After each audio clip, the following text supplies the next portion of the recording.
There we have our lovely carcass, making sure there's minimal wastage of the meat. What I've actually done is grabbed any old veggies in the fridge and popped in some salt, and now just a little splash of olive oil. Voila!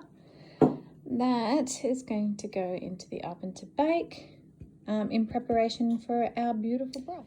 Okay, so now that we've got our lovely chicken breasts over here, I'm going to show you how to make a risotto using organic quinoa as opposed to barrio rice, which is what I would usually use. But as explained, not so great on digesting the rice. So my hero ingredient will definitely be chicken. And in this case, I'm going to use a couple of hero ingredients. Usually use one or the other. So chicken, definitely beautiful asparagus, and of course mushies, which is what do I refer to it? The meat of the vegetable world. Because I'm needing something, because it is a lot cooler today, I'm needing something more comforting. That, and I'm heading into my moon, so definitely needing to have more of that yummy comfort food. I'm going to use cream, but you can definitely use coconut milk, which I usually would use, but again, needing more of that comfort. The cheese, I'm going to be using this aged cheese today, but you can use Parmesan cheese by any means. Salt and pepper. I've got a few chives here, and some previously made quality stock, or rather broth, and all, of course, without fail, butter. Lots and lots and lots of butter.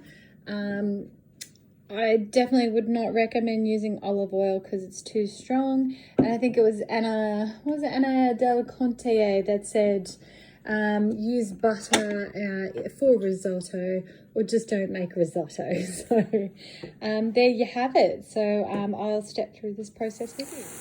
Okay, so now I'm softening the onions. I don't want to brown or caramelize the onions because it will actually ruin the taste of the risotto. And if I was using rice, it would actually trap the starch within the actual rice. And the idea with for a perfect risotto is you want the starch to provide that kind of real creamy goodness. So as I said, I'm just going to soften the onions and the garlic. Using this cute little induction thing, such a cheapie, just shows you, it doesn't matter where you are. Cooking is always possible, even if you don't have the best fandango kitchen out there. You can always make it work. Cast iron, always my favorite. Don't leave it anywhere. Take it out bush with me to go camping. It's just a nice hearty cookware that'll last you a lifetime. So really, and I personally think it just makes food taste amazing. So I'm just going to lightly soften that, and then we'll step over to the next stage. I'm taking my cup of quinoa. I'm just going to lightly rinse this for about 2 minutes. I usually, if it comes to rice, I would soak it just to get rid of any foreign objects, debris and stuff like that. But our lovely quinoa has its own natural coating. I think it's called saponin. And if we soak that for too long, it'll end up just having a real bitter taste, which we want to avoid, especially if we're trying to make risotto out of it. Okay, so now I'm going to turn up the heat because what we're going to do is roast and coat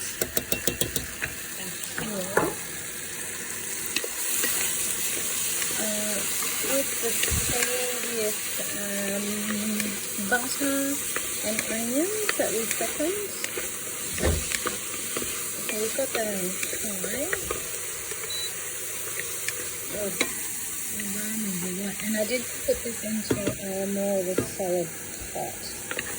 as opposed to the frying pan. The frying pan will be used later to seal off our hero ingredients. I want to make sure.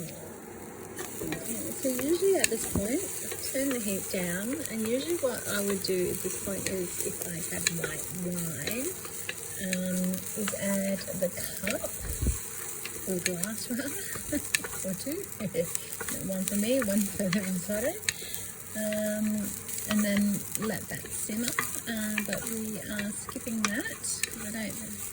I'm not a big fan of white wine. And that was the ding of our beautiful carcass. Okay, so we're going to use one of our hero ingredients. I'm going to take my beautiful asparagus. Now always remove the ends where it naturally cracks.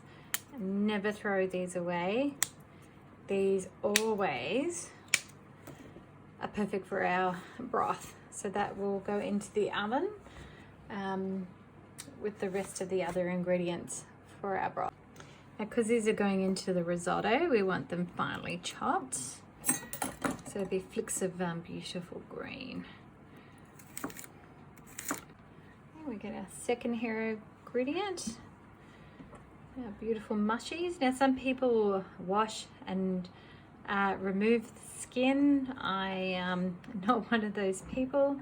I do give them a quick wash. So we're just gonna beautifully. Okay, and I'm going to chop up some of our chives. I usually would use sage, but I'm going with intuitive eating at the moment, and I'm feeling like chives with chicken would go beautiful with the mushrooms as well.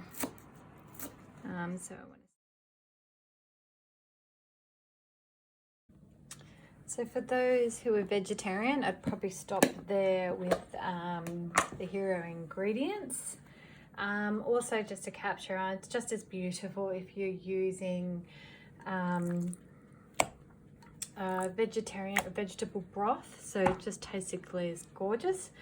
But now I'm going to take the beautiful chicken breast that we got from our free-range chicken. And this is the ultimate hero of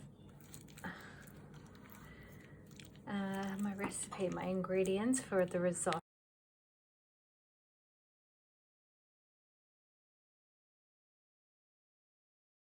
Our hero ingredients, so got our beautiful caramelized chicken, got our sauteed mushroom, asparagus and chives, so we want even all those beautiful juices to go in as well, so they're going in. Okay, now we're going to take 50 grams of unsalted butter. Make sure it's chilled so it's easy to dice.